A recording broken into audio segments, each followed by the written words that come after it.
Alright, YouTube, you guys have seen the thumbnail. You know what this video is about. We're going to be talking about Loba in today's video and why she is so severely underrated in Season 7 of Apex Legends. But in order to do that, we have to look back to Season 6 of Apex Legends and just think for a second on how and why Loba was a bottom tier legend or middle tier legend at best. And I think, personally, it was because of her bracelet in the beginning. If we go back to when World's Edge first came back after the new King's Canyon was announced and after the changes were updated into the game, two weeks later, we went back to World's Edge, okay? And back then, the bracelet did not even work for Loba, okay? First of all, there was so many complaints about the bracelet taking too long. You had to throw the bracelet, you had to wait for it to land, and you couldn't do anything while it was being thrown, okay? You just had to stand there, and it took a while to be thrown.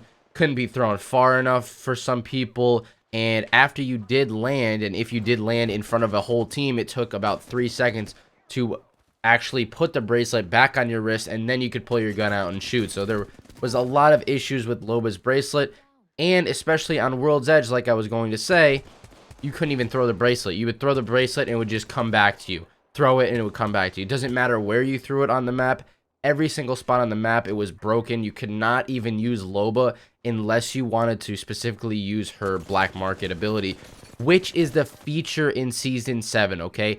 If you guys did not know already, the black market, you can now grab unlimited ammo and also two items like a weapon and an attachment, or you can grab a shield, a backpack, anything you want, but you can also grab unlimited ammo, and you can keep going back to that black market, that same black market later in the game, and say more people die in that area, you can grab more ammo. So that is why Loba is insanely crucial in Season 7 of Apex Legends, and why she's underrated as hell. So again, like I was saying, in Season 6, it was a very tough pick to select Loba in the character select screen, because only her black market was working on World's Edge.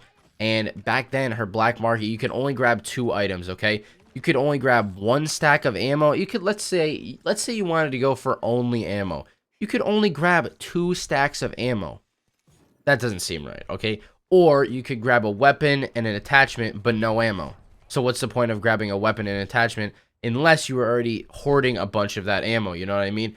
And that's another reason why Loba is insanely useful. Like I said, her black market is the absolute tipping point where Loba becomes a middle to the tier, even a high tier legend in Season 7 of Apex Legends. And also, her bracelet is a lot more usable. A lot more usable in Season 7. There's a lot more open fields, and you can get high ground and beat enemies to locations quicker with her bracelet. If I had to complain, though, about one thing about Loba in Season 7 of Apex Legends, it would be her bracelet still, okay? I still think there's a little bit too much time between the throw, and then if you do end up landing on an enemy, you're pretty much screwed, okay? They can just really track exactly where you throw the bracelet, and right when you land, they can already be shooting, and you don't even have time to pull your gun out. So that's one problem I have with Loba. But if you are going to use this legend in Season 7, make sure to take full advantage of her black market, and also, when you do use her bracelet, try to get high ground with it very quickly or beat enemies to areas, but do not expose yourself to gunfire. This is going to be the most effective way to play Loba, and make sure you're sticking near your team, unless obviously you have no teammates.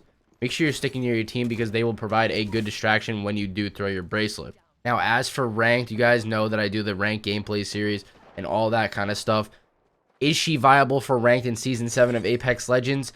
I would say to a certain degree, yes, and also to a certain degree, once you get really high up there into like diamond lobbies, or even if you're stuck into platinum lobbies, I don't know if I would use her in rank. She is very good for a team-based legend. I will say that her abilities cater to the team way more now, but like I said, her bracelet is just not quite enough for her tactical. If we compare her to Bloodhound with the scans, Gibraltar with the dome, and Caustic with his traps, she doesn't even compare, okay? The team ability with her tactical is not enough, okay? It's not really a team-based tactical such as those other characters that I just mentioned. So just be a little careful picking Loba in ranked if you have a full squad with you. But if you're playing solo, I guess Loba could be pretty viable. So let me know down in the comments if you have been using Loba thus far in Season 7 of Apex Legends. And it's been Sweat. I hope you guys have a great day, and I'll catch you in the next one. Peace out.